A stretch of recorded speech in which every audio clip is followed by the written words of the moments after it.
Go. Okay. Okay, so if you don't have a Yoga Sutra book, then sit next to somebody who has one. So Brenna, will you share? Yeah. And turn to 229. So that would be page 140.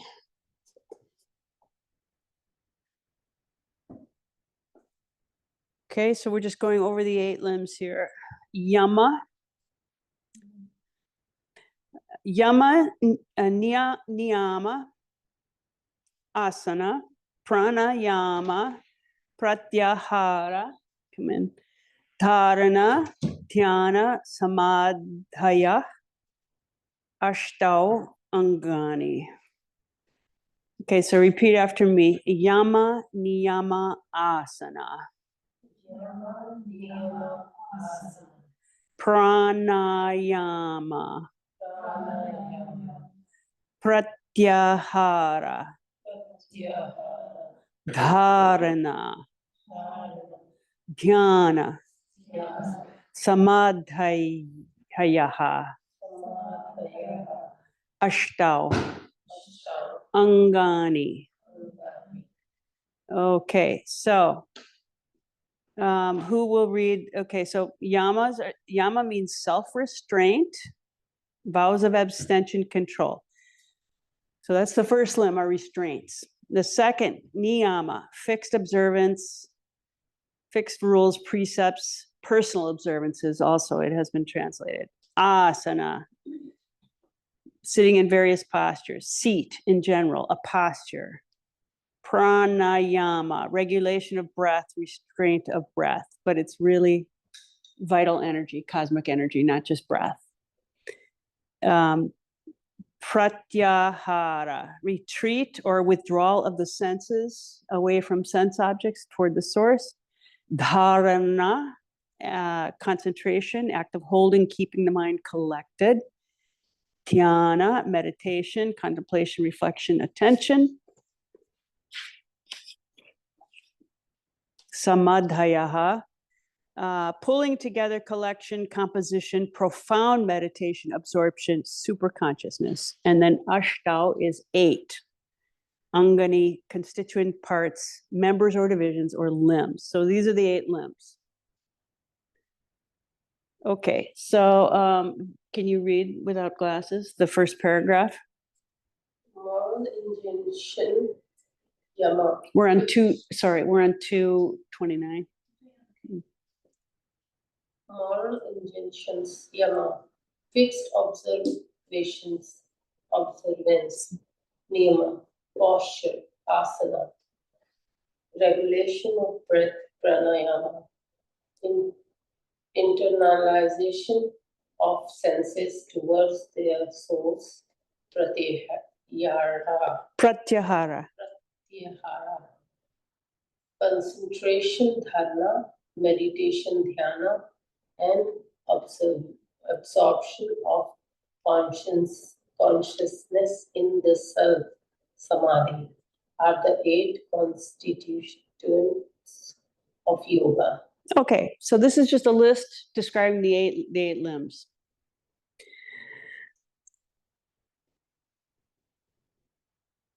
Okay, so Abelita, read the paragraph that starts with restraints and observances, if you can. Restraints and observances that are bound by tradition and lineage follow uninterruptedly in the practice of yoga. Although asana, pranayama, and pratyahara are separate entities, they depend upon one another for expressing the hidden facets of yoga. These stages, which enable the seeker to rise in the art of yoga, are called together progressive sadhana. Through them, we reach higher and higher. The first 5 aspects of yoga are individual efforts for the evolution of the consciousness, while dharana, dhyana, and samadhi are the universal manifestation for the natural states of yoga. Swarupa. Okay, so the first few limbs are considered the external practice. Yama, niyama, asana. Pranayama, pratyahara are getting to the internal practice, and then, or pranayama, pratyahara, and then dharana, dhyana, samadhi is the innermost practice. So it goes from a more external practice to a more internal practice. Okay, so now we're getting into the specific yamas. So 230. So Allison, will you, let's just look at it together first. Ahimsa, repeat after me. Ahimsa, satya, Satya, asteya, Asteya, brahmacharya, aparigraha, Parigraha, yamaha. Yamaha, So ahimsa, harmlessness, nonviolence. Satya, real, genuine, honest, virtuous, truthful. Asteya is non-stealing, non-misappropriating. Brahmacharya is continence, chastity, or religious studentship. Because during the period in the old days when the boys would go to the ashram or go to the gurukula, they were not supposed to be looking for a wife or being involved in sexual activities. So that's part of their studentship, not to dissipate their seed. Aparigraha is non-greed. So to be without possessions, without belongings, non-acceptance of gifts. Okay, so we don't really do this. You know, I mean, there are yogis, and these are the yamaha means self-restraint. So the other day, yesterday,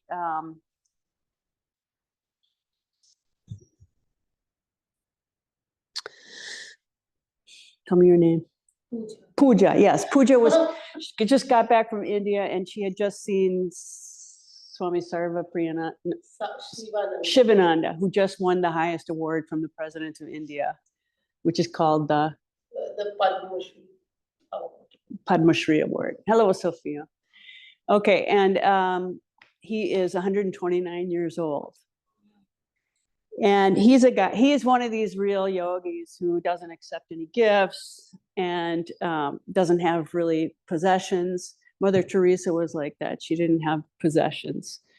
We're householders, we have possessions. You ever sutras book? Okay. All right, so let's find out more. Okay, now Allison, will you read the description starting with nonviolence? Nonviolence, truth, abstention from stealing, continence, and absence of greed for possessions beyond one's need are the 5 pillars of Yama. The principle of Yama involves wishing no harm in word, thought, or deed, being sincere, truthful, and honest, not stealing or misappropriating another's wealth or possessions, chastity, and not accepting gifts or possessing only what one needs without being greedy. Okay, so something important here. So these are restraints. Why are they restraints? Because all of these things, all of these restraints are to combat tendencies that we have, strong tendencies. So human beings have tendencies toward violence. We have tendencies toward anger. We have tendencies toward competitiveness, self-interest, and violence. And it's much easier, you know, to be a selfish, angry person than it is to be a restrained, nonviolent person. So you have to work at that, and that's why it's a restraint. And then truthfulness, right? It is a human tendency to tell untruths because we are self-interested and we are interested in our survival. The whole thing about fear of death. We will tell falsehoods in order to preserve ourselves. We'll tell falsehoods just to get out of social obligations or for whatever reason that we think we need to tell a falsehood.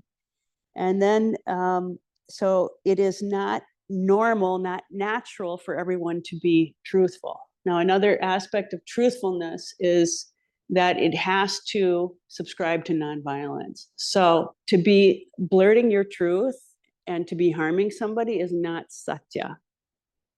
It's not satya. So there's that. And then in terms of nonviolence, it has to be in thoughts, words, and actions. So that's a bigger, higher bar. You might say, oh, I'm not a violent person because I don't go around slugging anybody. I don't kill people. You can always get a drink of water if you need. And just so you all know, we have filtered water all through the house now, and that's why I'm not having a pitcher of filtered water. You just get it from the tap. Okay, so to not wish harm on others, that's a higher bar. That's asking you to control your thoughts, not just your actions, but your thoughts and your words, of course, your speech. Non-stealing, same. It's easy to take things that we need for our survival if we think that we won't get caught, or if we think it will benefit us. In terms of brahmacharya, it takes effort to control sexuality, and for some more than others. So that's why that's a restraint. And then non-greed is a restraint. It's to say, do I really need that? To be able to distinguish between necessities and comforts and luxuries. So the point is that all of these restraints are going to take us into the path toward freedom. That's why they're recommended. That's why they're mighty vows. They're universal vows. Okay, so now let's go to the next sutra. Repeat after me. Jati, Desha, Kala, Samaya, Anavachinaha, Sarvabhaumaha, Mahavratam. So jati is your class of birth. It's about, your birth or your rank or your lineage. Desha, place, spot, country. Kala, time. Samaya, condition or circumstance. Anavachinaha, not bound. Sarvabhaumaha, relating to or consisting of the whole world. Universal. Sarva means everywhere. Every. Maha is great and vratam is vow. So mighty vow. So yamas are the great, mighty, universal vows, unconditioned by place, time, and class. So it's not supposed to matter whether you're born into a rich family or a poor family, whether you are living in this century or a previous century, and whatever your nationality is. These are supposed to be universal vows. Okay, so Brenna, will you read the 5 components? The 5 components of Yama are called mighty universal vows, as they are not confined to class, place, time, or concept of duty. They should be followed unconditionally by everyone, and by students of yoga in particular, irrespective of origin and situation, with a reservation concerning cultural phenomena such as religious ceremonies, vows, and vocations of certain people. I think it would be without reservation. Okay, that's why I was like, Yeah, no, I think it's a misprint. Without reservation, irrespective of. Yeah, go on. they form the framework of rules on which society is based. Okay, so that's right. They do help us live in society peacefully, and they also, but beyond that, they are important for personal advancement on the spiritual path. Okay, Ruth, will you read the next paragraph? This universal approach should be applied to all the other component stages of yoga, without distinction of time, place, or circumstances, to lay down the precepts of a universal culture. Okay, So these are things that we don't really talk about in an asana class, but it's just supposed to be understood. You know, yoga students are not supposed to be violent in thought, words, or actions. We're not supposed to be stealing. We're not supposed to be dishonest. We're not supposed to be casually involved in sex, and we're not supposed to be materialistic. So it doesn't mean you can't have material things, but you need to make some sort of distinction in your life between necessities, comforts, and luxuries. And these things have to be decided by you only, not by somebody else looking at you. It's all very subjective. So, and also these yamas, they're all for us to look at ourselves with, not for somebody else to hold a standard to you. Okay. All right, so next is 232. Now we're getting into the niyamas. But before we get there, I just want to say that, yeah, I think I said it already, that all of the yamas relate to nonviolence. Like that is the basic one that underpins all of the other vows. Okay, so 232, shaucha, santosha, tapaha, swadhyaya, ishvara, pranidhanani, niyamaha.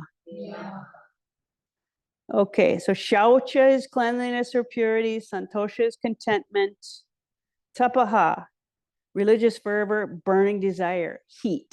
So tapas always refers to heat. Swadhyaya, study which leads to the knowledge of the self. Okay, now I said to you before yesterday that Swadhyaya, if you read Vyasa's commentary, Vyasa was the first commentator of the Yoga Sutras. He will say that Swadhyaya is japa, etc. And japa is the recitation of mantra or holy names to purify the consciousness. So, but literally, swa means self, and dhyaya is study or concentration. Okay, so this is the list of the niyamas. All right, who's next? Is it you, Katie? Go ahead, as yama. As yama is universal social practice. Niyama evolves from individual practices necessary to build up the sadhaka's own character. These 5 observations accord with the 5 sheaths of man and the elements of nature: the anatomical, earth; psychological, Physiological. Physiological, water; psychological, fire; intellectual, air; and spiritual, ether, layers. Ether, yeah. As ether, Akasha. is considered as an empty space outside, so the soul is an empty space within, and it's called Chittakasha. Okay, so the soul is an empty space. So we think that, you know, I am this, I am that. The soul, the thing that we're going in for, it feels like nothingness. It's space. It's emptiness. But in that emptiness, there is a profound something. But it's just not something that you can name or identify as an object. Okay, next. The principles of niyama that are encompassed by Kriya Yoga emphasize the importance of self-discipline. Mastery of yoga would be unrealizable without the observance of the ethical principles of yama and niyama. Okay, so when we come to asana class, we don't think about that, but it's assumed that the yamas and the niyamas are in place. And now we're doing our physical practice, and this is going to help us further our devotion to yama and niyama. Go ahead. Oh, okay. Yeah, cleanliness or purification. Cleanliness or purification is of 2 types, external and internal. Both are necessary. Taking a breath is external. Bath. Taking a bath is external purification. Performing asanas and pranayama is internal.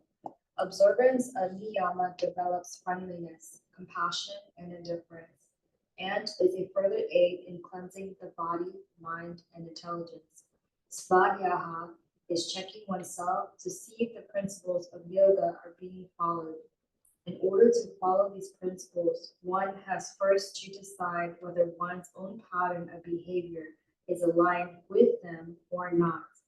If not, one has to prepare one's thoughts and actions in accordance with them and remove those faults which hinder one's sadhana. Sadhana. Sadhana. Yeah. Okay. So here's another look at Swadhyaya. This self-study is that we have to have an inquiry. Are we living up to these values? And if not, where not? And because it will hinder your practice if you don't, if we don't. Okay, puja. Owing to desire, anger, greed, infatuations, arrogance, and jealousy. The mind is engulfed in pain. Okay, stop. So where have we heard this before? Desire, anger, greed, infatuation, shadripus. So there you have it, the 6 enemies. So these are not specifically in Patanjali's text, but they're in Hinduism as a whole and in Vedic Hinduism. So here he's got it in the commentary. These are the shadripus, the 6 enemies. Desire, anger, greed, infatuation, arrogance, and jealousy. All right, the mind is engulfed in pain. So these are the things, these are the impurities that our practice is supposed to remove. All right, go on. Swayed by these emotions, the sadhak loses his balance of mind and behaves unethically. Re-examination of his thoughts reveals the tendency to go wrong. The ethical discipline of yama and niyama transforms the sadhak alloy. Sadhaka's alloyed or tainted mind. And enables consciousness to radiate in its own unalloyed purity. Therefore, yoga stresses that discipline in religion and in the discipline is not religion. Okay, there's another typo. So discipline is religion and indiscipline is not religion. Okay, so the idea is that these shadripus, these 6 enemies, will pollute the mind and lead us off of the path of freedom, make us unhappy, make us sorrowful, and that the discipline of the 8 limbs of yoga will remove these impurities and bring us toward a path of freedom.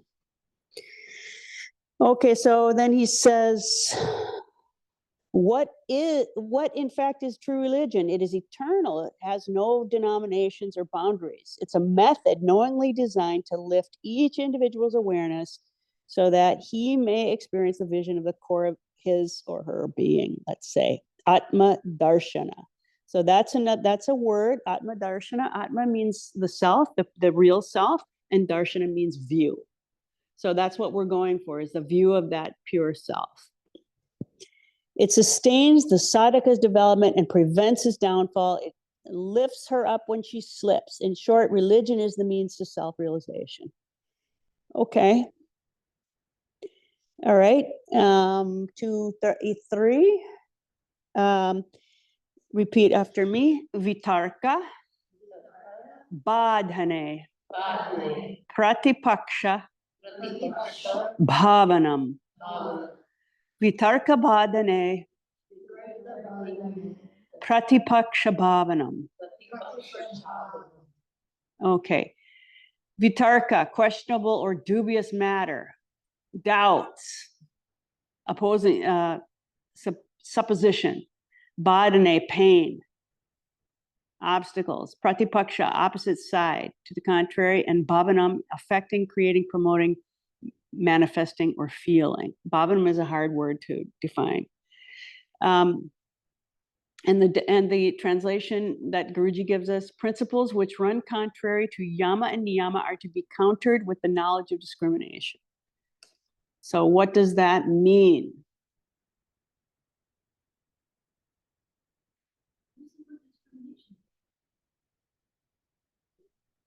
Principles which No, I mean in the four definitions.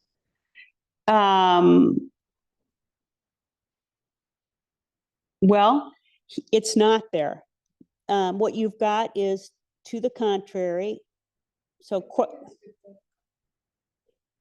no, that's the questionable ideas, the doubts, doubts about the yamas, or, uncertainty. Oh, should I take this or should I not? Or, will I get caught or will I not? Or, I think Pratipaksha is discrimination. it is countering. Yeah, okay, I think so. I think it's Pratipaksha. So Pratipaksha is to challenge this uncertain knowledge. Let's read it and see why he comes up with this word discrimination in the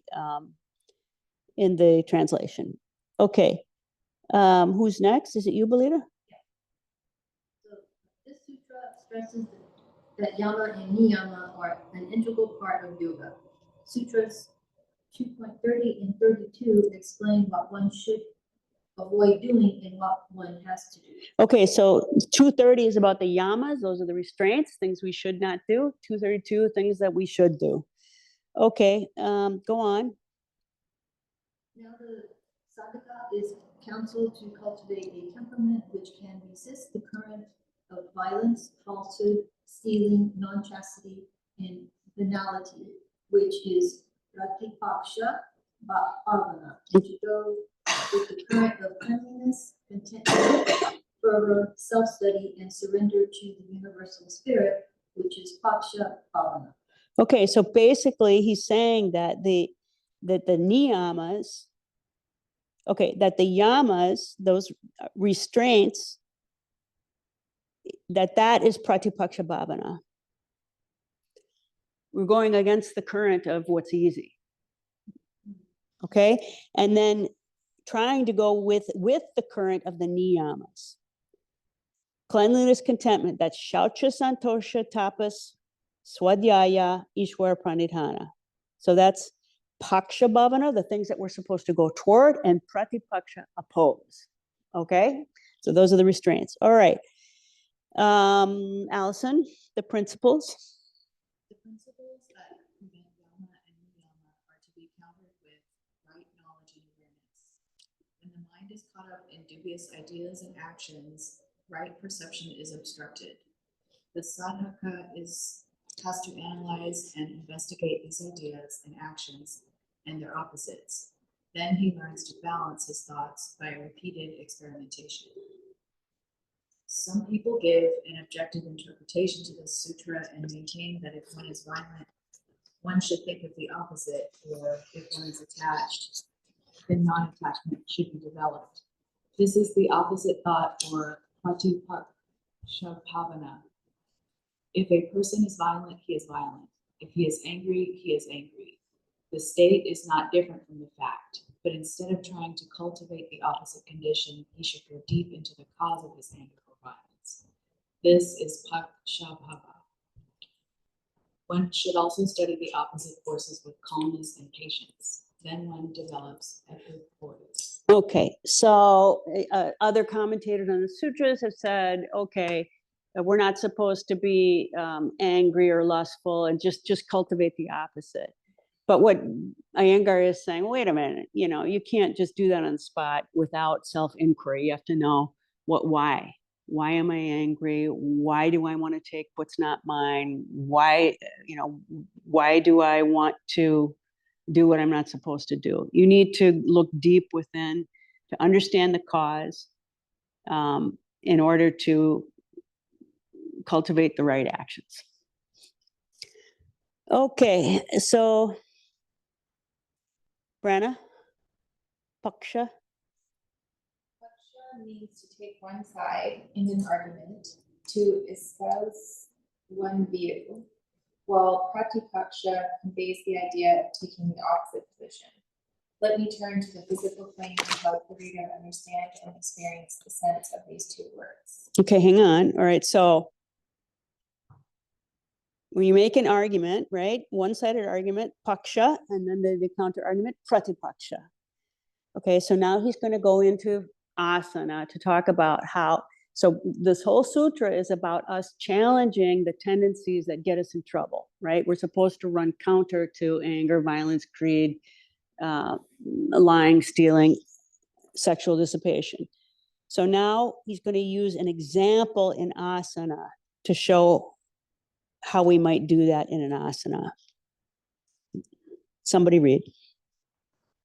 Brenna. Each asana acts and reacts in its own way, cultivating health on a physical level, helping the organic systems such as the lungs, liver, spleen, pancreas, intestines, and cells to function rhythmically at a physiological level, which affects changes in the senses, mind, and intellect at a mental level. While practicing the asana, the sadhaka must carefully and minutely observe and adjust the position of the muscles, muscle fibers, and cells, measuring lightness or heaviness, paksha or pratipaksha, as required for the performance of the healthy and well-balanced asana. Okay, hang on. So paksha would be like an action and pratipaksha would be like a counteraction. Does that sound right? Okay, go on. I have a question. Yeah. So, like, for example, in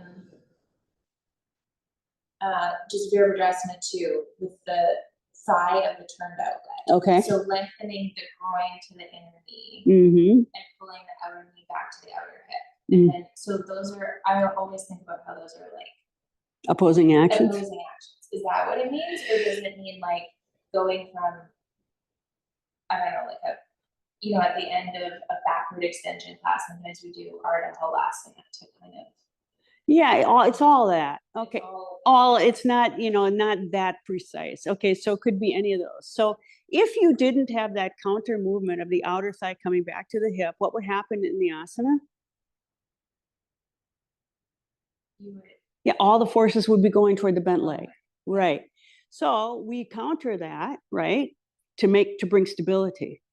So if you have action and counteraction, then it's going to be stable, but yet energetic. Balance.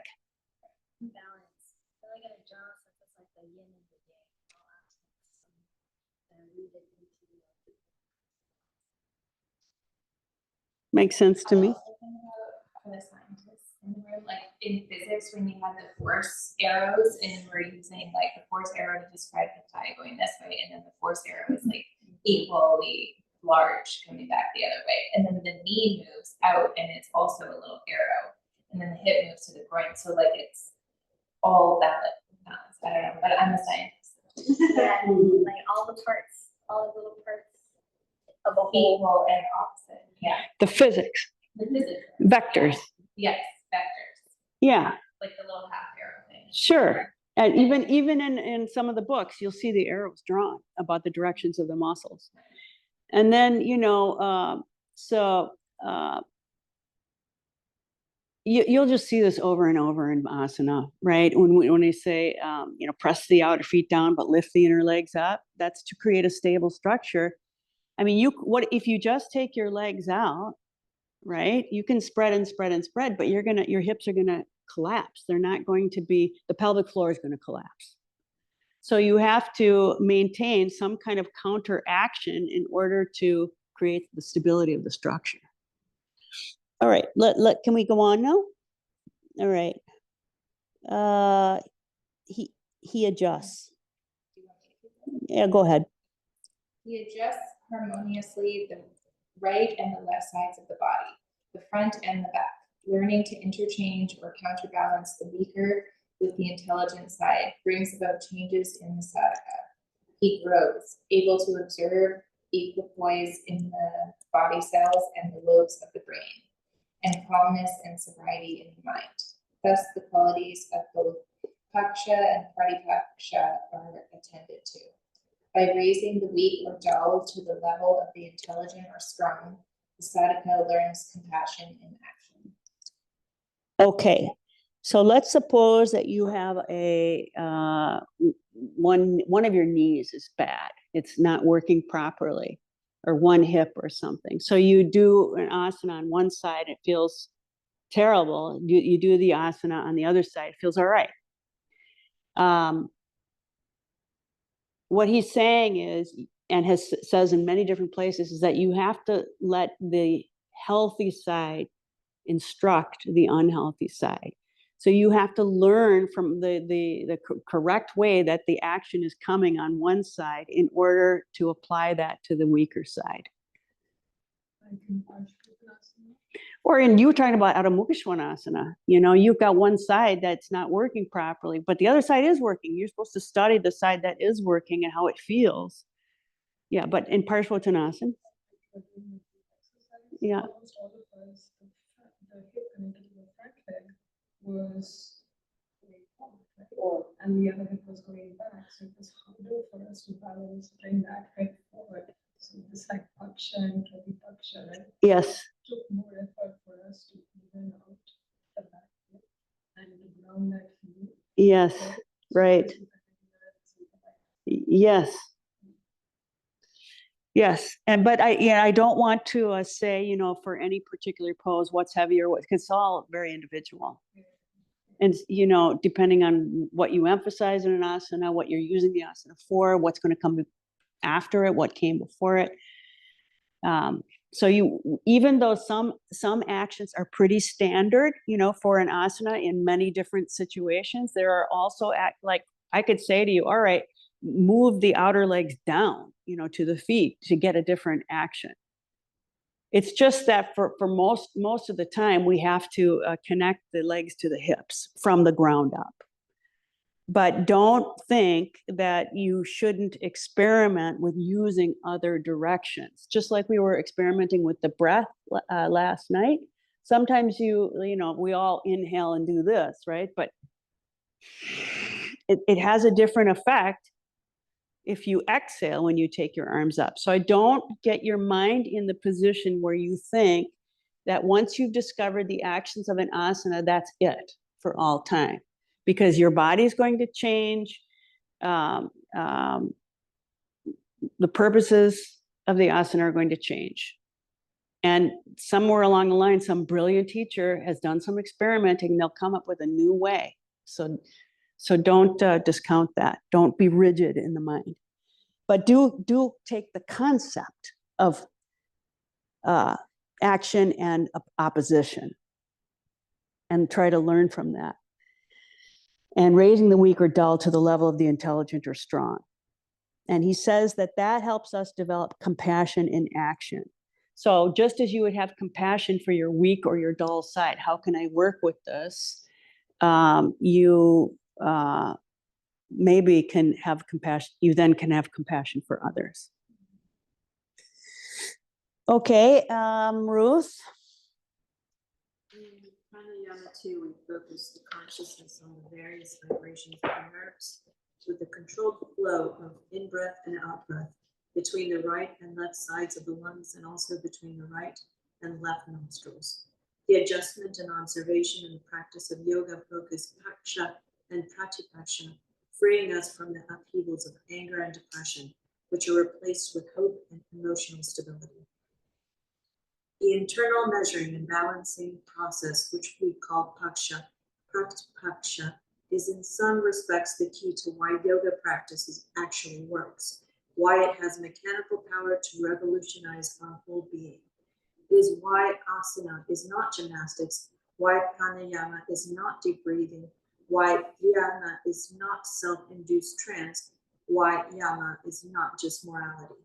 In asana, for example, the pose first brings inner balance and harmony, but in the end, it is merely the outer expression of the inner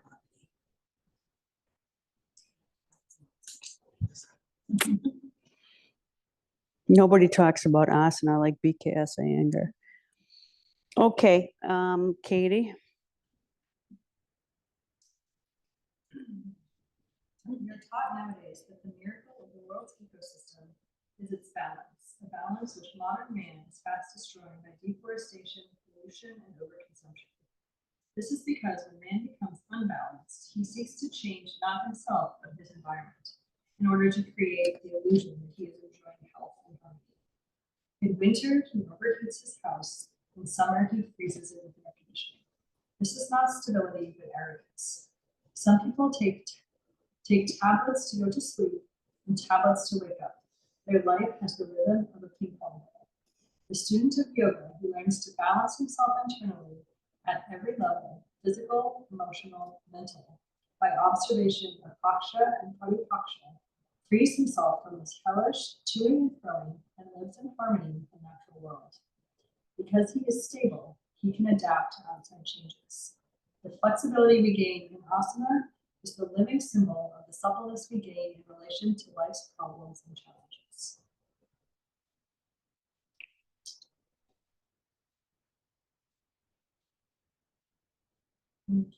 I'm just thinking about that. Oh, go ahead.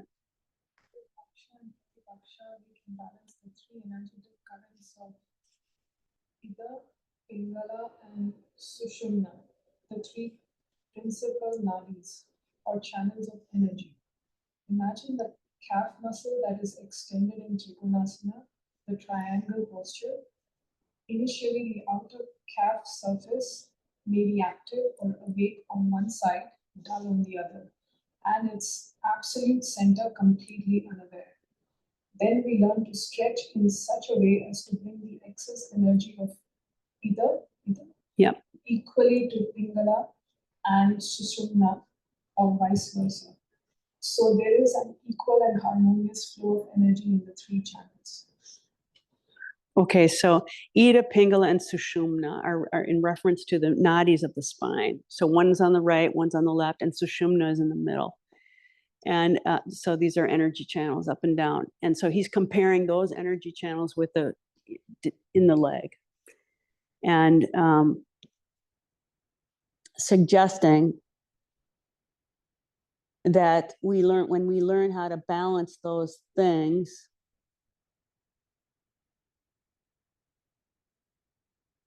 then like when you're working on the leg and you learn how to balance it, you're actually learning how to balance your internal channels.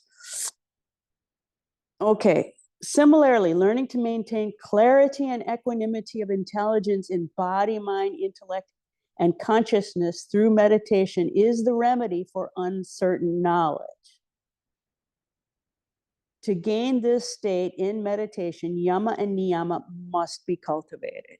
Okay, so you're not going to have a meditation practice if you are a psychopath, criminal, liar, stealer. It's just not going to work because the mind will be too polluted to settle down and focus and go inward. Even, people who have to kill people for a living, like snipers and warriors, they don't even sleep very well, So, and even though they're charged with this duty, it doesn't sit well with them. And so they often have troubles sleeping, much less to meditate and be quiet. All right. The blending of paksha and pratipaksha in all aspects of yoga is true yoga. So it's a concept. You have to think about it. It's not something easily answerable. It's something that you have to contemplate in your practice. I should like to emphasize here that yama and niyama are not only the foundation of yoga, but the reflection of our success or failure at its higher levels. Take, for example, a successful God man who is an adept in meditation. If he carelessly lets himself down in yama niyama, he invalidates his claim to spirituality.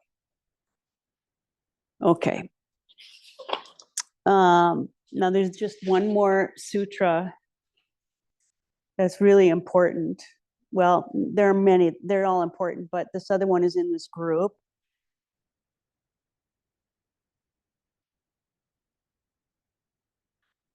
Okay, so let's finish this group. 234 is vitarka, himsadayaha, krita, karita, anumoditaha, lobha, krodha, moha, purvakaha, mridu, madhya, adimatraha, duhka, ajnana, anantapalaha, iti, pratipaksha bhavanam. This is a long sutra and it's slightly complicated. All right. Vitarka is that dubious knowledge, right? Not yama, not niyama. Himsa, of violence, injuries. Adaya, and so forth. Krita, done. Karita, caused to be done. Anumodita, abetted or permitted to be done. Okay, so these are, oh yeah, okay. There's a chart. Okay, lobha is desire or greed. We've run into that word. That's one of the shadripus. Krodha, that's another shadripu. Anger. Moha, delusion, another shadripu. Purvakaha, preceded by or caused by. Mridu, mild, slight. Madhya, moderate or medium. Adimatraha, intense or sharp. Dugha, pain, sorrow, grief. Ajnana, ignorance. Ananta, endless, infinite. Palaha, fruit or result. Iti, thus, and pratipaksha, contrary thoughts. Bhavanam, feeling or resting place. Okay, and the translation goes, uncertain knowledge giving rise to violence, whether done directly or indirectly or condoned, is caused by greed, anger, or delusion in mild, moderate, or intense degree. It results in endless pain and ignorance. Through introspection comes the end of pain and ignorance. Okay, so you've got these different types of violence. Okay, so is the violence, I need to get it to wipe this off, and it's like 9 different things. Oh, where's my pen?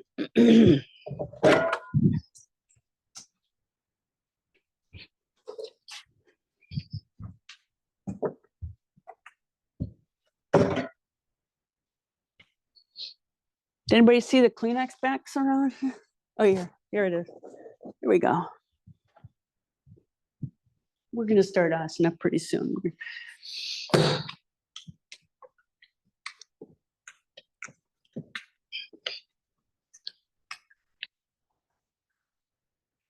Okay, so it could be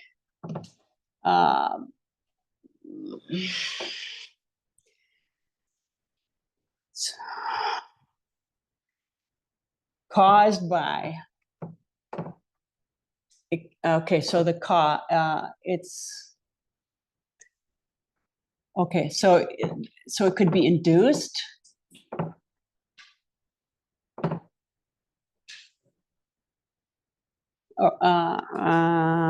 Okay, no, done. First category is done.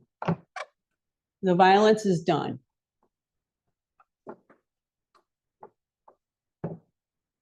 Or you get somebody else to do it. Or you condone. You don't hire somebody else to do it. You don't tell anybody else to do it, but you're happy someone else did it. All right. And then so that's a type of violent, and then it could be the reason.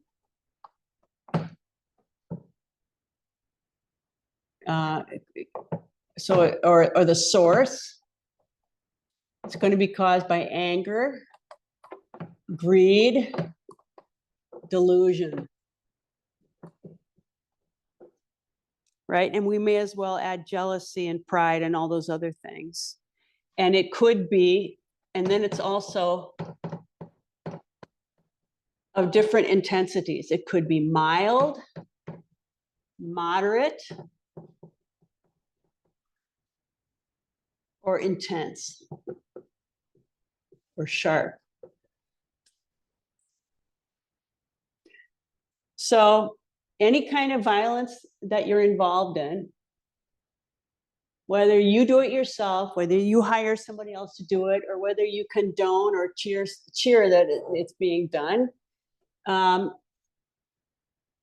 is caused by anger, greed, or delusion. And it could be a mild infraction, it could be a moderate infraction, or a really intense infraction, but all of it is going to lead to dukkha. Yeah, suffering.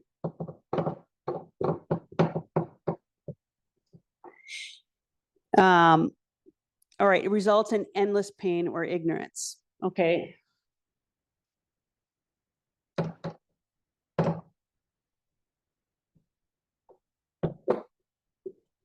And then the answer to this, so the pratipaksha, so this, if this is the paksha, this is what's happening, this is the action, then the pratipaksha is introspection.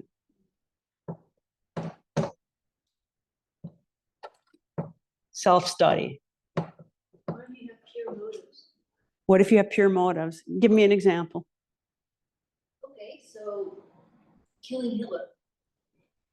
Killing Hitler would be because you're actually benefiting a lot of beings, right? Because then when you're saving a lot of people, so. Well, if you can restrain him, that would be better. Yeah. But in our like all this Ramayana and Mahabharata, they killed so many. They do kill. Yeah. Yeah. It's a conundrum because there is war. So it's like if you do anything for good reason,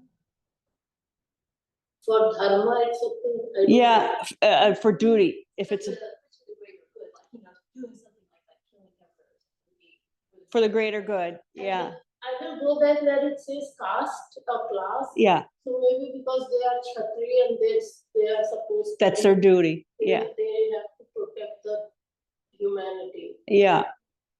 Maybe. I don't know. Well, definitely, right? I mean, Krishna and Arjuna. Yeah. Arjuna is a warrior, and it is his dharma. It is his duty to fight. So yeah, it's not, I don't know how to answer the question about war here. I don't know, but this is to lead you. So introspection. So if it's causing ignorance, suffering, and pain, then you definitely need to do introspection and change your ways. Maybe like on a practical level, like for example, like the anger and violence that I have in my everyday is like semi-passive aggressive pity pit patter at like my boss. I feel like that is like something applicable to that. Trying to kill him. Yeah, let's talk about things that are more practical.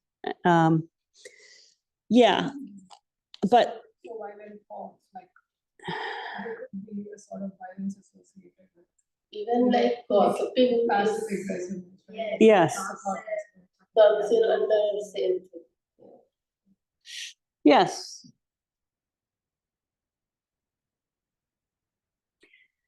So one could say, okay, well, if it is your duty, right, and you have to take someone out because they are absolutely harmful to the greater good, then that should be done without anger and delusion.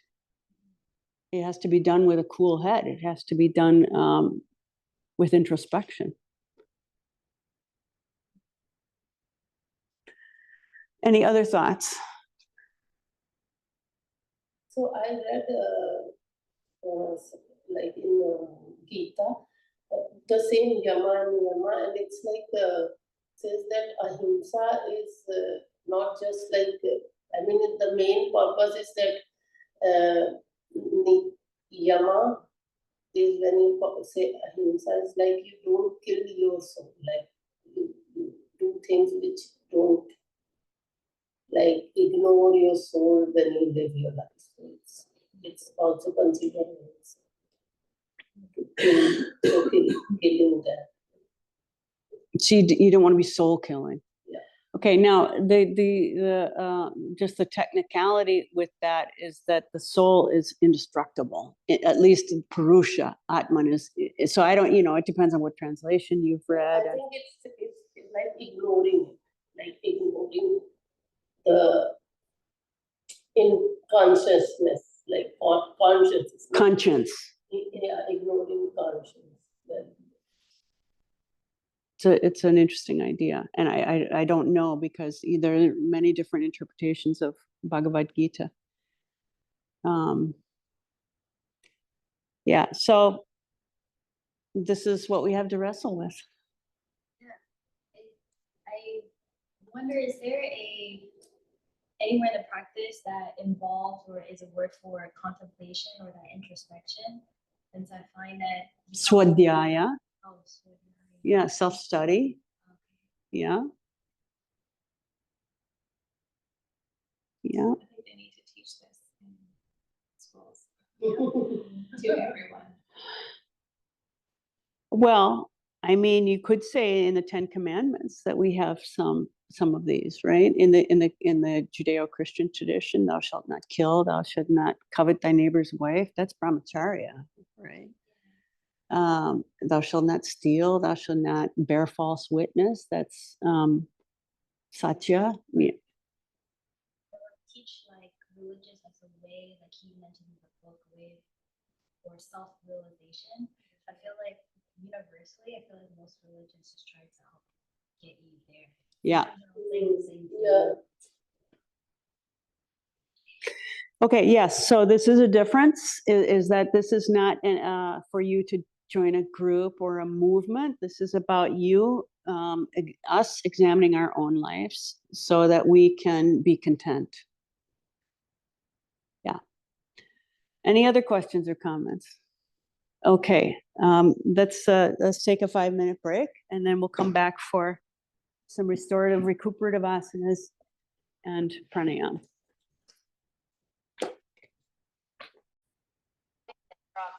Sorry about that. Okay, so Guruji has said that the pores of the skin should be like eyes all over the body. So rolling the fronts of the thighs in, find out, are the legs touching evenly on both sides? Are both legs touching evenly? Are you on the center of both heel bones? Be on the center of the heel bones and lift the outer edges of the feet straight up toward the ceiling. So outer feet should not roll out at all. Join the big toes. Join the big toes, have the heels apart. Now, just as we've been doing in the last couple of sessions, pull the outer feet toward the hips and move the outer ankles in.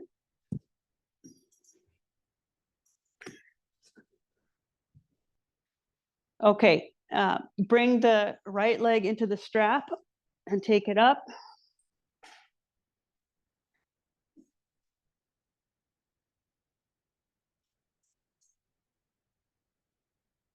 Observe the center line of the left leg and make sure that the center line of the leg is in the center.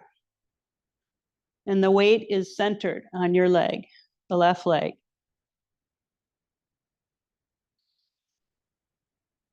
And then don't do very much, but just observe the breath. So you may feel the abdomen moving as you breathe.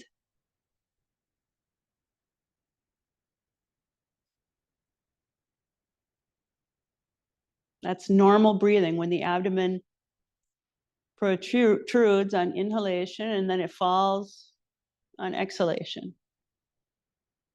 Okay, now start to activate the legs. So press the left leg down and then really open up the back of the right knee and pull your arms down to the floor and then observe the effect on the breath. So watch the abdomen.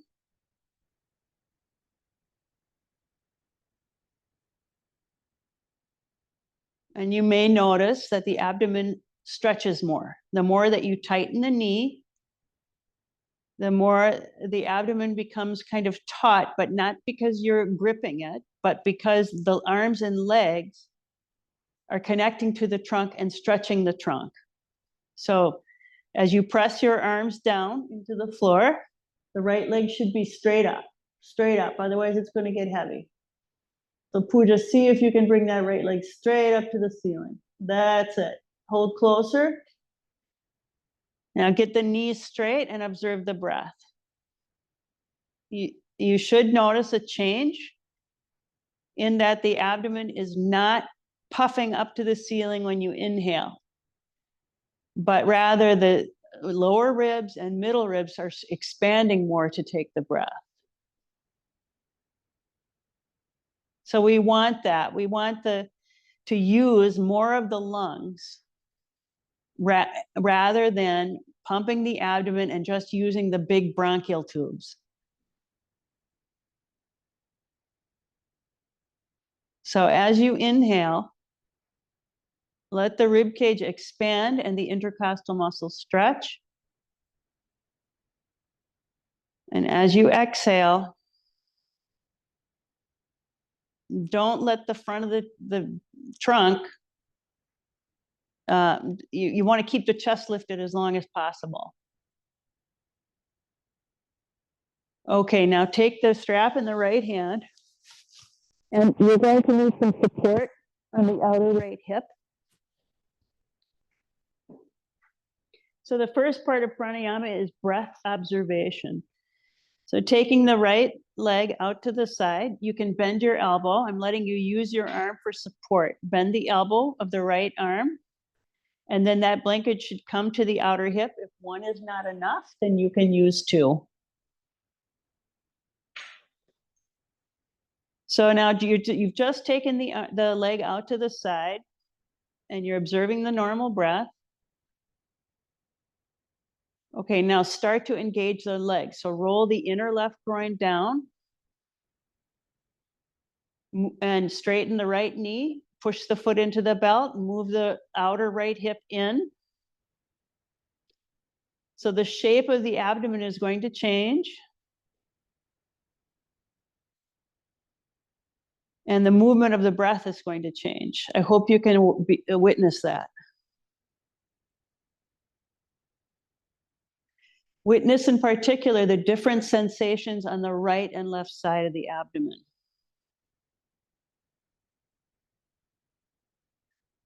You might feel that the breath is much more free on the right side, or you might feel it on the left. Find out what's true for you.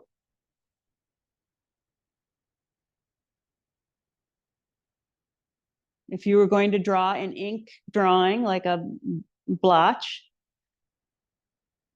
like a Rorschach impression, where would that ink be flowing? For me, it would be on the right side of the ribs.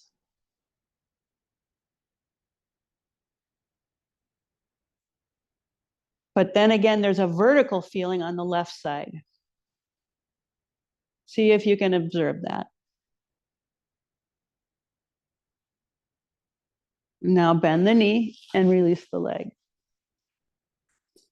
Come back to Tadasana, Supta Tadasana, and just observe the feeling of energy difference between the right and left sides of the body.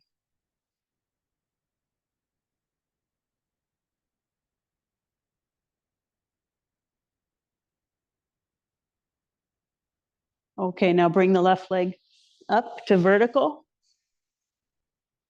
Slide your hands down and bring your arms down to the floor. And just minimal actions so that you can observe the normal breath, the unconditioned breath,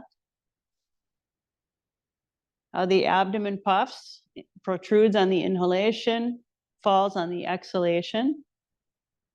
And there's not really much breath in the alveoli of the lungs. You're not really using much of the lung space. Okay, now resist the inner right leg down to the floor. Press it actively.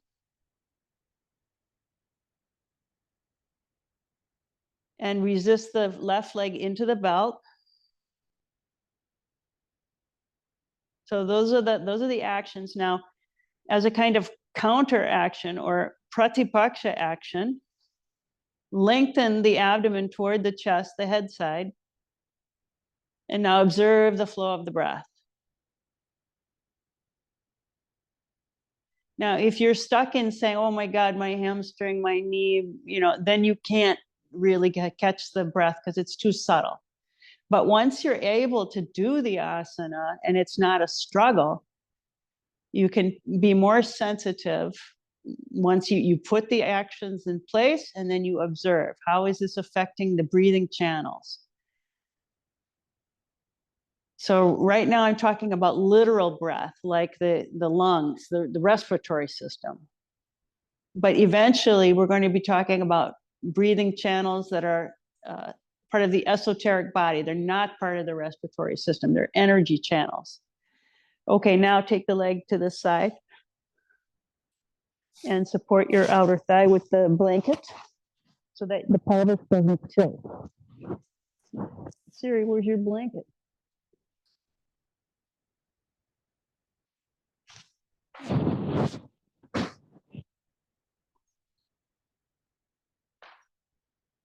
Okay, so observe the breath. So if your body is tilted, you're going to feel differently on the right and left side for sure.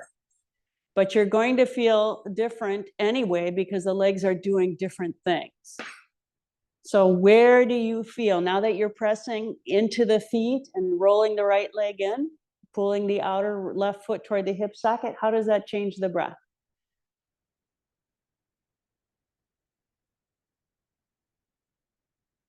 Do you feel the breath traveling up one side of the torso easier than the other?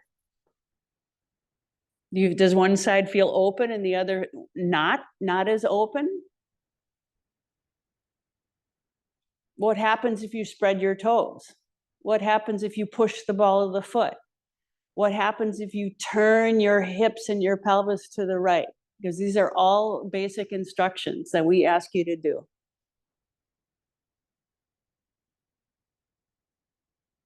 Okay, and now bend your knee and release. Lie down in Supta Baddha Konasana. So feet together, arms by the sides of the trunk.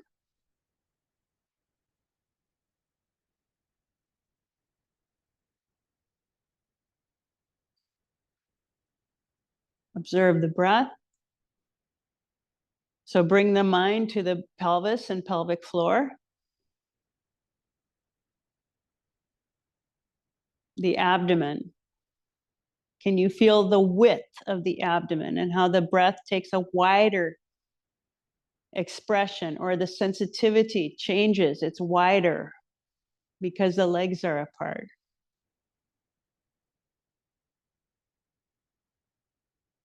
Now, if we had room, you could take your arm over your head and that would change the whole sensation of the breath. Okay, but now just fold your belt in half and then put it over your ankles and then walk your hands as close to your ankles as you can so that your fists are under your outer thighs. Walk your hands in close and your outer thighs will be sitting on your fist.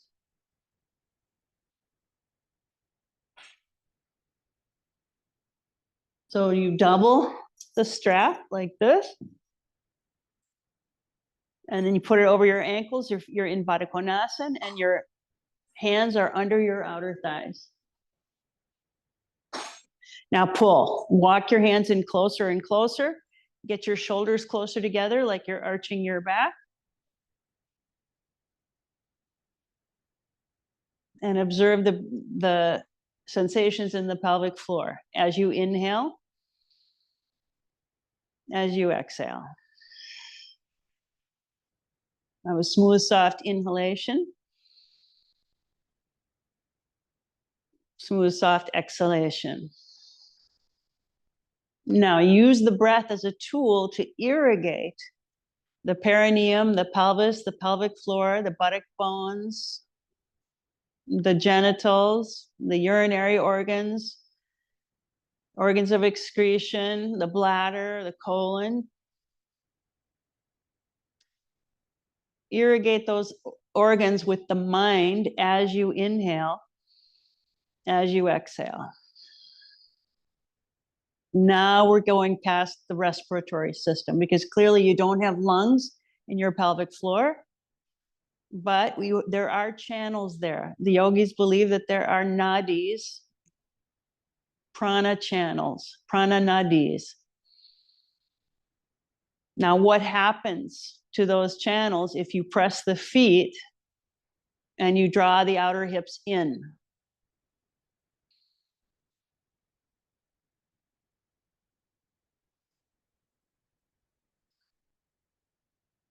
Now imagine that not only, now you can let go of that action.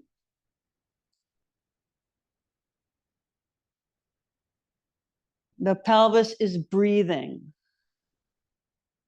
The pelvis is the actor and the breath is the recipient. The pelvic organs are breathing organs. So as you inhale, how can you recruit anus, vagina, perineum, bladder, uterus, ovaries? How can they partake in the breath? How can they participate in the breathing process?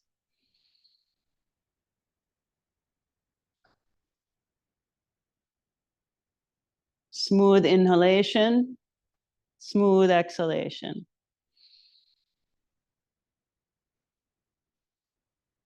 Now go to the region of the abdomen. According to Prashant Iyengar, the abdomen is the most important area of the body for pranayama. So now irrigate the abdomen. So that we're talking about from the navel to the bottom ribs. So you have a stomach, you have small intestine, you have liver, spleen, part of the large intestine, gallbladder, kidneys in the back. So irrigate all of those organs with the breath.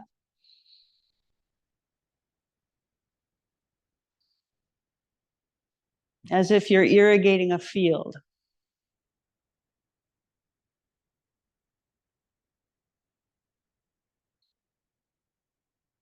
Now,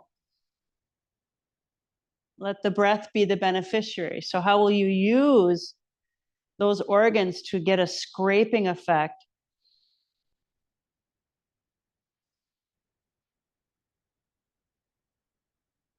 on the breath? Actually, we're using the breath as a scraper to tone the organs. So as you exhale and release, empty out, and then inhale and scrape. Meaning there's a little bit of suction applied. Inhale and scrape. Hollow out the abdomen. So this is irrigating those organs, toning the organs.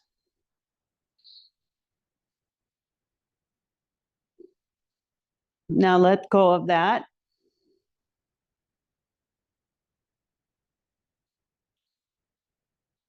Go to the chest region. Lungs and chest are breathing.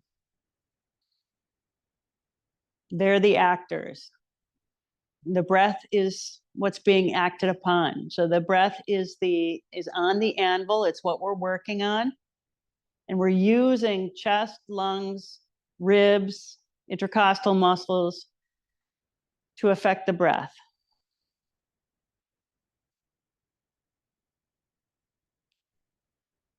Continue the scraping action of the abdomen. So after your exhale, you empty out. And then as you inhale, you don't bloat the belly. It's called Uddiyana Kriya. Scrape out the abdomen and puff the chest.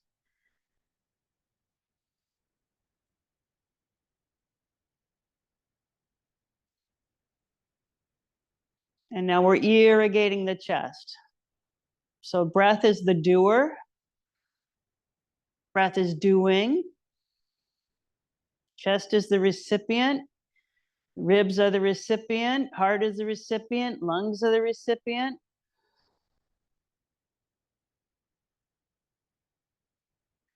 Okay, now let go of the hands. Just take the arms to the side. Now go to the head, brain, face, and skull. So these regions all have names. This is the Udana Vayu, or Udaya area of wind. Udana. Head, face, brain, skull, and throat. Now irrigate this area with the breath. Breath is the tool. Breathe in and out through the eyes, close to normal volume and velocity.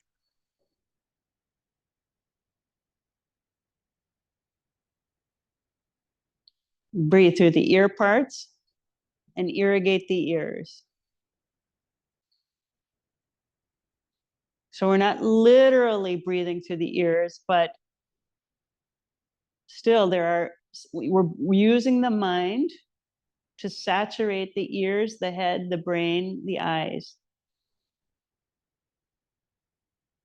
Now irrigate the mouth parts, the teeth, the gums, the tongue.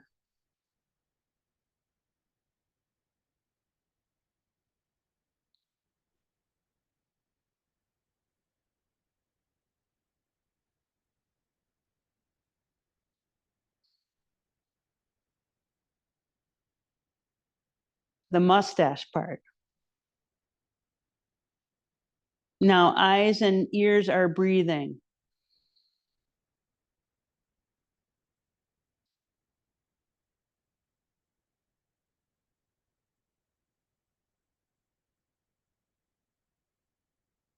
Nose is breathing. Forehead is breathing. And then go to the region of the throat, same region. Inhale and exhale through the throat, the neck, front to back to front. So you're using the mind to direct the breath, to irrigate the throat.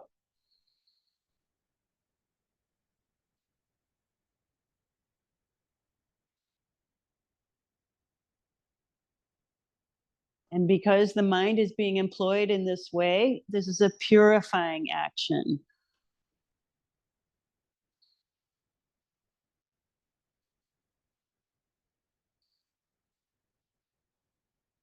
Okay, now bring the knees up and roll to the side and come up.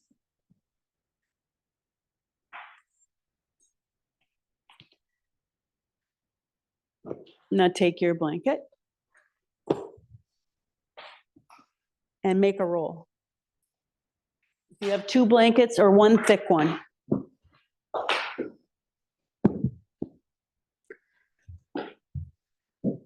Make a roll.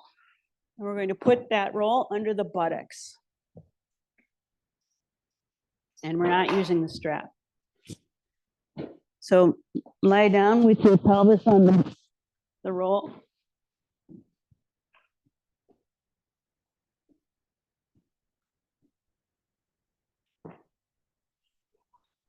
So that the pelvis is highlighted, and stretch the legs. It's like a mini Setu Bandha. Roll the upper arms inside out and straighten the legs.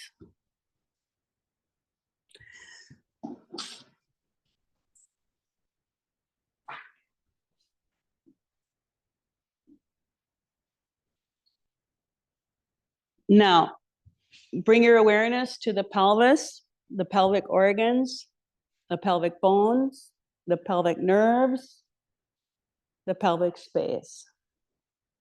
And make all the pelvic organs breathing organs.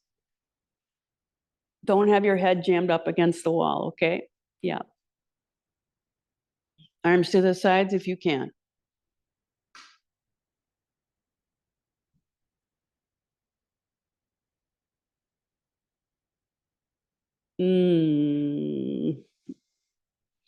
All right, so sacrum is on that roll, and you're highlighting the pelvic organs.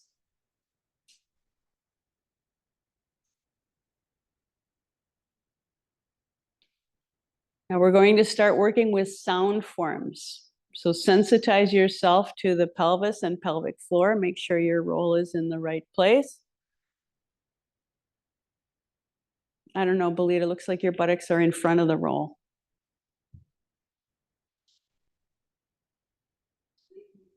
Yeah. Pelvis should be high. Also, Katie, needs to go more toward the buttock bones. Yes. Okay.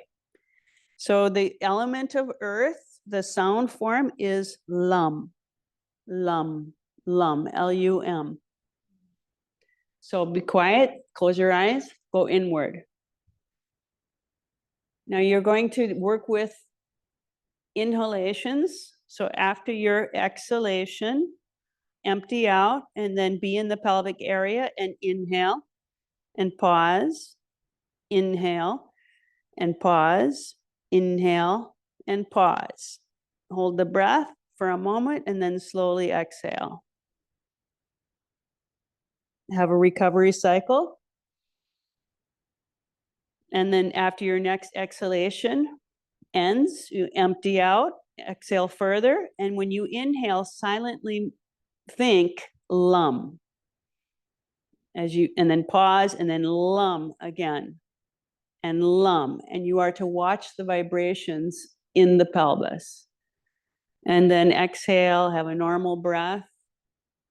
So the breath makes kind of graphics, energy patterns in the pelvis. Inhaling lum, lum as you inhale, lum, and watching the pelvis. Like you're an artist, and you're drawing curlicues or designs, beautiful designs. Now the next sound is going to be water element, wum, wum. So now make that sound internally and notice the change.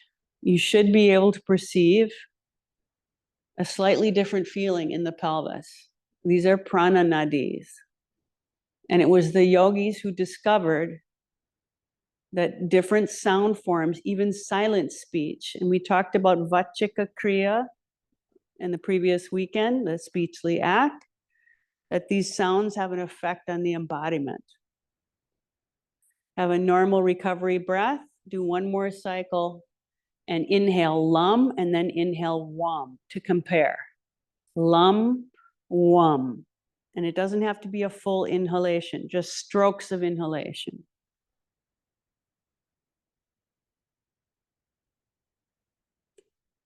And then let that go. We have a normal cycle. The next sound form is the fire element, rum, rum, R-U-M. So as you inhale, rum, rum, rum, and watch the sensations in the pelvis. So you should be searching with your mind.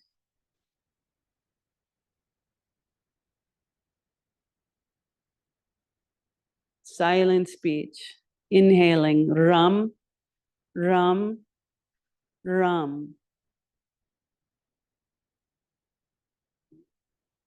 Have a recovery cycle.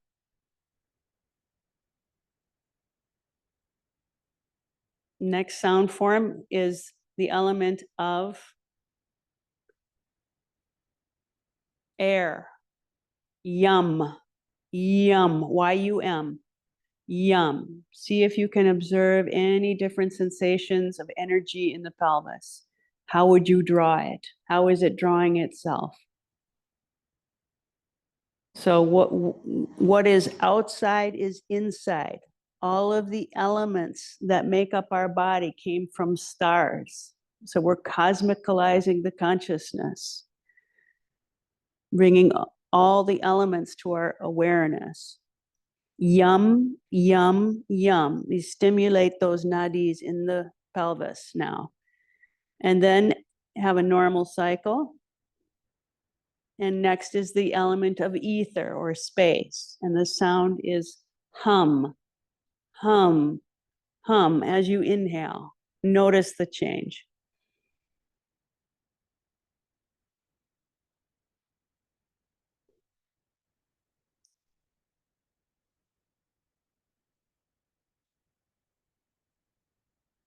Have a normal cycle as in when you need.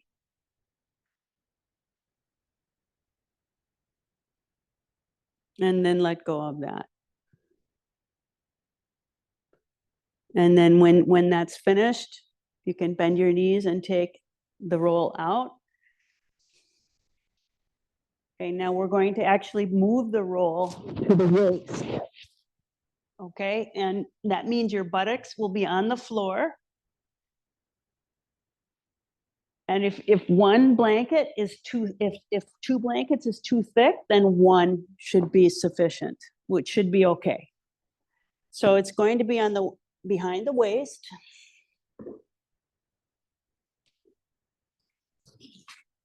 And we're highlighting the abdominal region.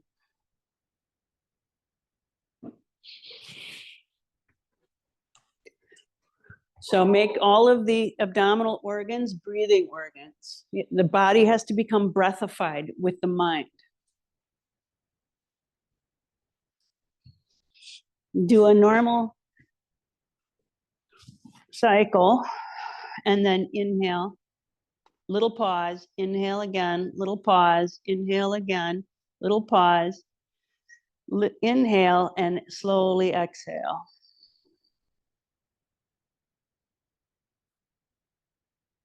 Then have a recovery cycle. So stomach, liver, pancreas, gallbladder are breathing. And they're being breathed. Inhale and pause, inhale and pause, inhale and pause. And then inhale to exhale. Notice how the roll is affecting your back and your abdomen. Now, as you inhale, the abdomen should not bloat. There should be a scraping, Uddiyana action. So after your next exhalation, there'll be a pause, exhale further and really empty out. Pause, and then inhale and pause. Inhale and scrape. Inhale and scrape. The only thing is if you're menstruating, it should be a mild scraping. Then inhale to exhale. Okay, now, after a normal cycle, you're going to inhale lum, lum, lum, and observe the vibrations in the abdominal organs, abdominal nerves. How is the breath drawing a pattern through the sound form? And then exhale. Do another cycle, inhaling lum, lum, lum, and watch the breath designs, the prana designs in the abdomen.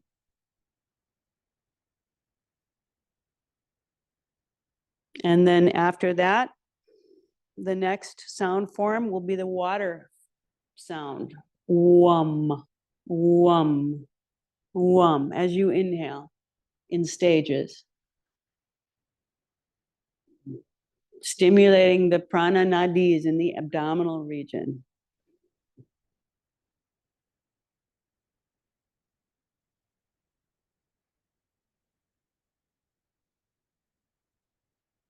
After 2 rounds, cycles of wum, you'll do a normal cycle, a recovery cycle, and then move on to the fire element. The sound will be rum, rum, and this will greatly cosmicalize your mind.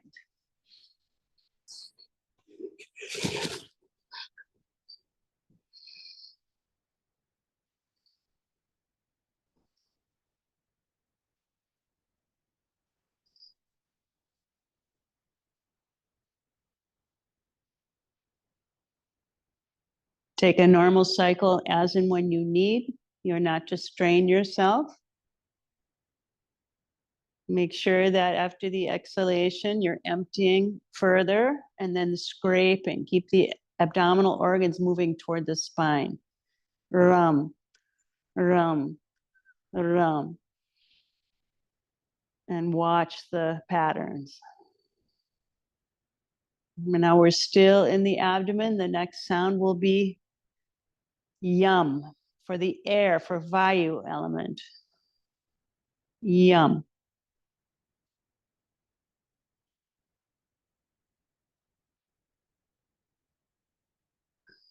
And it's okay if your lips move, it's okay if your tongue moves. The mind has to move to the sound of yum.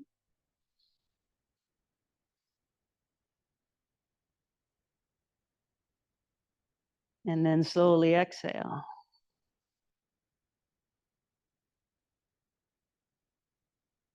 And then take some recovery cycles.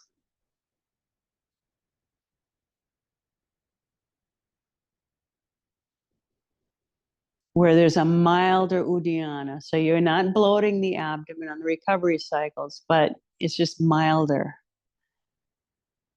Now, next sound is for ether, akash. Akasha is hum, hum in the abdomen. Watch the abdomen as you inhale. Hum and still the scraping action.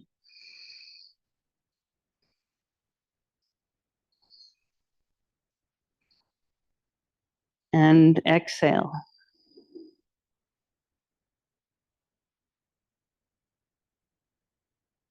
And you can compare yum, hum, yum, hum, just to make sure that there's a difference.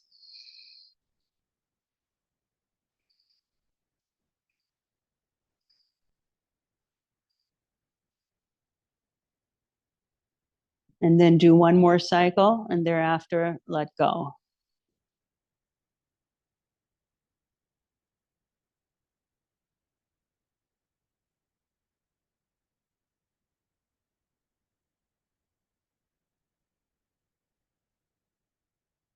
And then bend the knees and turn to the side when you're finished. And come up. And sit for a moment. And get a bolster to sit on. Just pass them down if you would. There's a bunch under the trestle.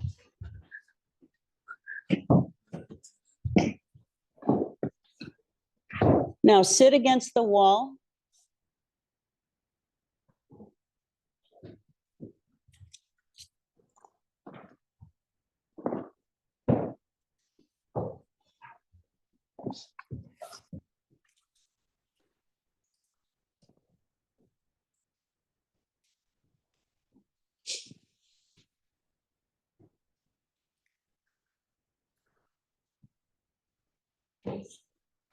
Okay, so have a blanket for your ankles so that's not disturbing you. And then you could also have a blanket to go between the feet and the shins.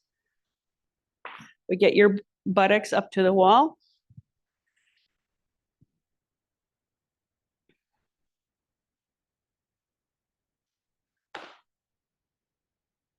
Okay, now bring the elbows back to the wall, upper arm bones back and hands at the root of the thighs.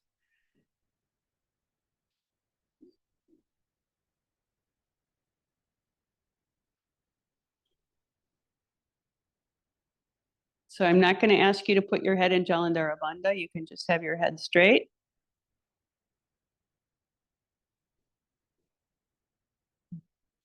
Ascend the front of the spine. Lift the front of the armpits so that they're higher than the back armpit. Widen the collarbones, but all of these things have to be done without strain. Release the shoulder blades down. Let the upper arm bone go down. Let it release. But at the same time, the biceps should be turned inside out. Turn the biceps inside out so that the shoulder blades are fixed against the back ribs. Now observe the breath.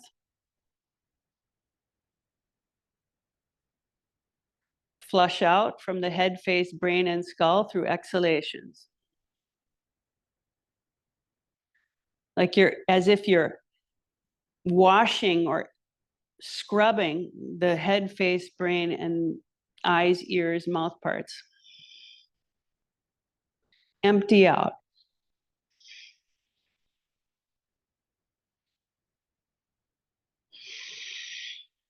Empty out the chest, the collarbones, the breasts, the rib cage, sternum, shoulder blades, heart, lungs, thymus gland,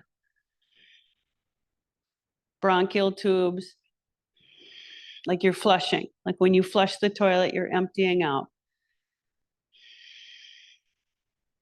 Then go to the abdomen, below the ribs to the navel. Flush out. Flush out brain matter, flush out mind matter that exists in the abdomen, because the mind is all over the body. Consciousness is all over the body. Then go to the pelvic region. So you have bones, you have organs, you have cells, you have vessels for fluids, cavities, nerves. Flush out from the pelvis, pelvic floor, buttocks, hips.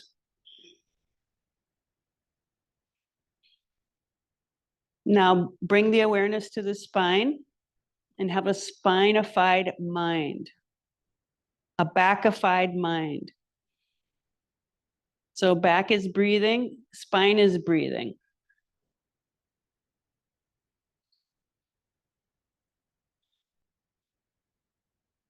So breathe up and down the spine. So let's go breathing up the front of the spine, breathing out from the top to bottom, back of the spine. Normal breath, but inhale in the front, lower to higher. Exhale in the back from top to bottom. So circularized breathing.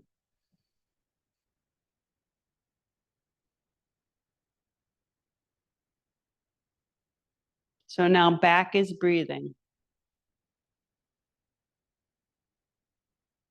Mind is the watcher.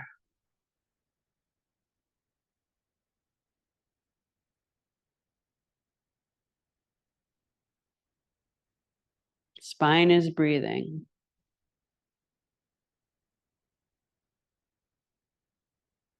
Now let that go. Come to the end of the exhalation, and we're going to breathe up the posterior spine. Breathe up the posterior. Breathe down the front of the spine. Breathe up the back of the spine. Breathe down the front of the spine. Now back is doing the breathing.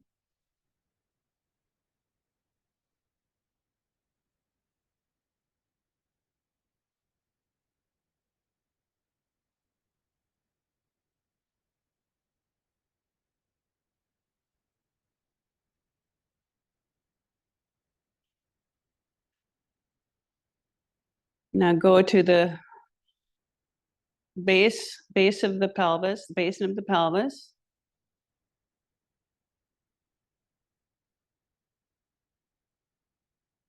Inhale the sound as you inhale.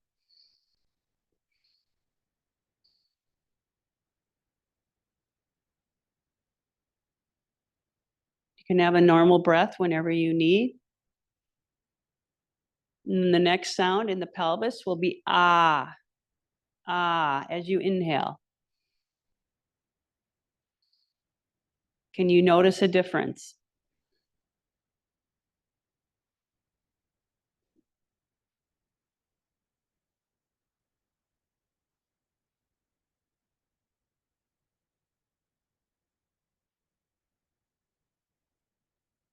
Now inhale, E. Don't have to take in big breaths. Just watch the prana nadis, the vibrations, the tingling. How would it be drawn?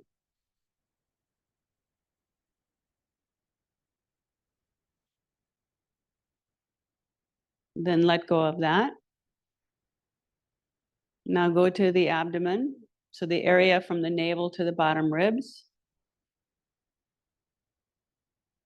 Stomach, liver, intestines, spleen, pancreas, lumbar spine.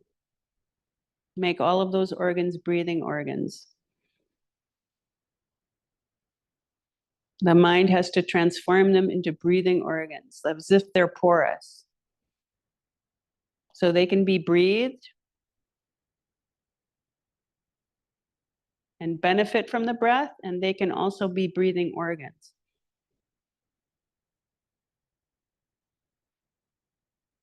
Now inhale, and observe the vibrations in the abdominal region.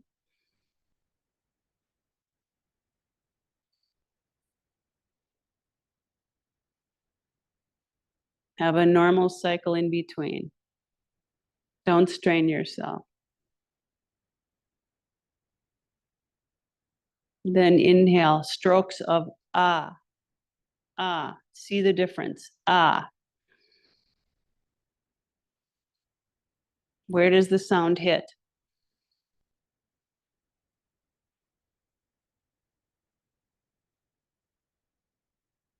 Take a recovery cycle whenever you need.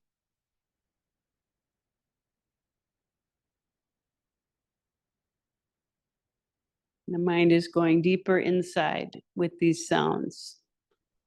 Let it happen. Then go to E. E. Abdomen.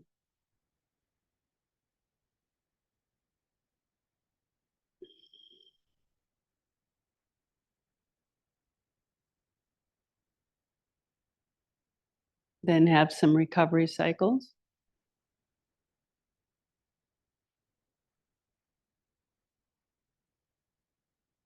So imagine that your chest cavity is like an auditorium.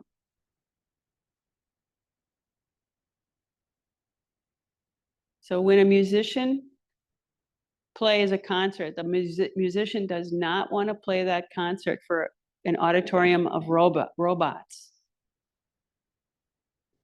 The musician wants sentient beings who can see, who can hear and feel the vibrations.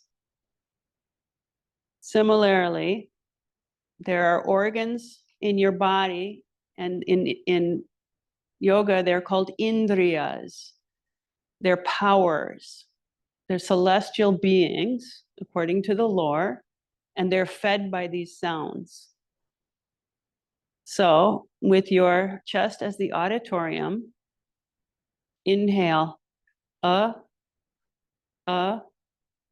let it reverberate in the indriyas, the heart, the lungs, the rib cage, the thymus gland, the trachea, the esophagus.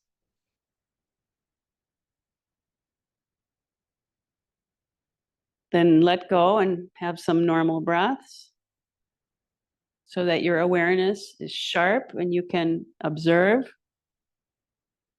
Then go to ah,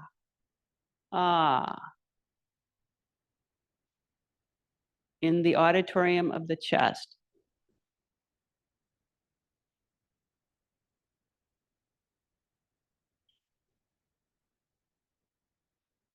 You might be inhaling swirls or columns with the sound. Use your sensitivity and awareness. Sensitize the mind. Then let go of ah. The next sound will be E.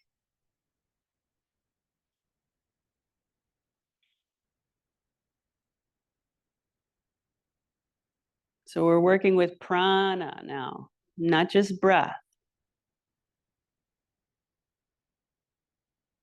but this cosmic life force.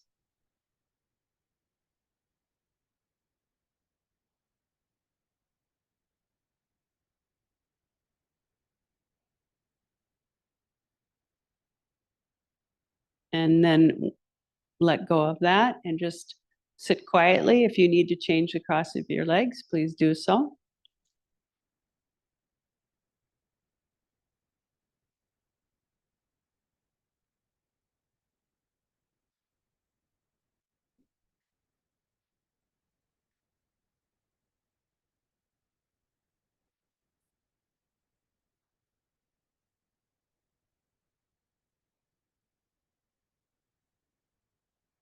Observe the state of the mind,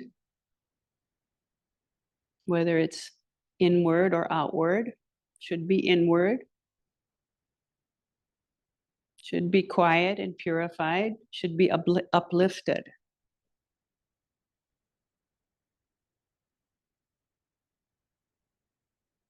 Should be sattvic, which means should have a quality of illumination and harmony.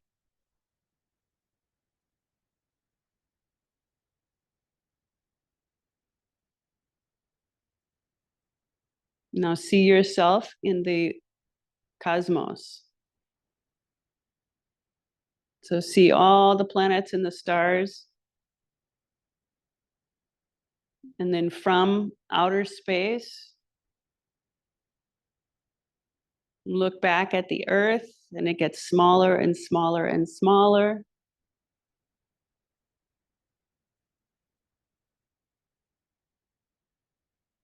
And the physical body is just a speck on that earth, which is in the solar system, in the universe, in the Milky Way.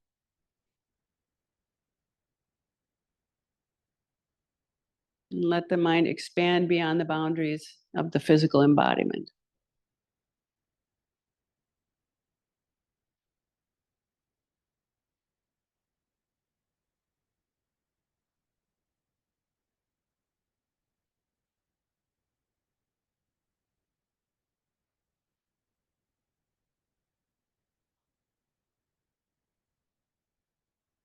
Now slowly let go, and you'll lie down in Shavasana, as and when you're ready. If you're comfortable and you prefer to stay seated, no problem.